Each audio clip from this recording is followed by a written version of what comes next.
probably heard before not to judge a book by its cover, and this book is part of the reason why. Now, don't get me wrong, I love this cover. I think it's ethereal and pretty, and the book is so good, but I feel like the cover sets up a pretty different expectation for this book than what we actually get inside. I'm Yona from Field Teen Center, and I'm going to be talking about I Am the Ghost in Your House by Mar Romasco-Moore, and why you should go borrow it from the library right now because it is so sweet and tender. Despite what the title says, the main character and her mom aren't actually ghosts, but they are invisible.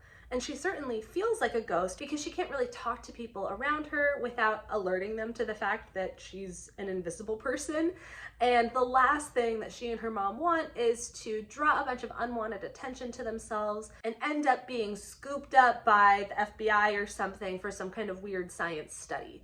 They just want to mind their own business and live their lives, such as they are. All the main character wants for her birthday is to go back to the city where she met this girl that she has a crush on. They were living inside her house secretly, as one does when you're invisible, and they communicated through notes, but she wasn't able to tell this girl how she really felt. So she gets the opportunity to go to a Halloween party, which is a real treat for her because she can wear a mask and a bunch of layers and look like a regular person. So she goes and everything goes totally wrong. I'm gonna make you read the book to find out how, but trust me, it is both very stressful and so rewarding because it forces her to reevaluate how she wants to live her life, what it means to be an invisible person, and whether she's stuck living without friends for the rest of her life or not.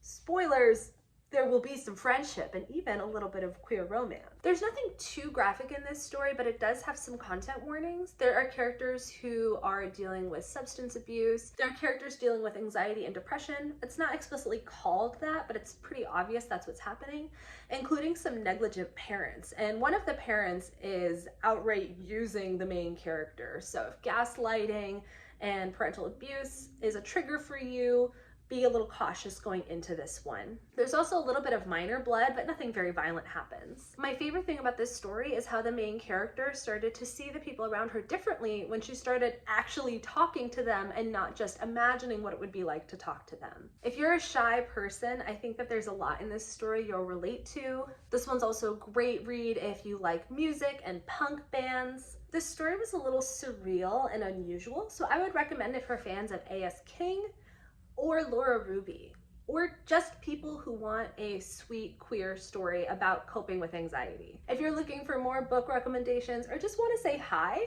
we would love to hear from you, so please get in touch with us.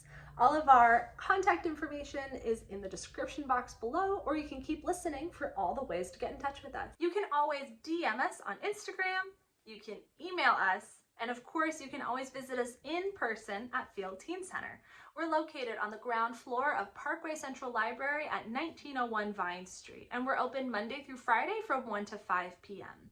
These hours can change from time to time, so for the most up-to-date information about our hours and any special programs and events, be sure to follow us on social media and check our website. Thanks so much for watching, and I hope you find something great to read.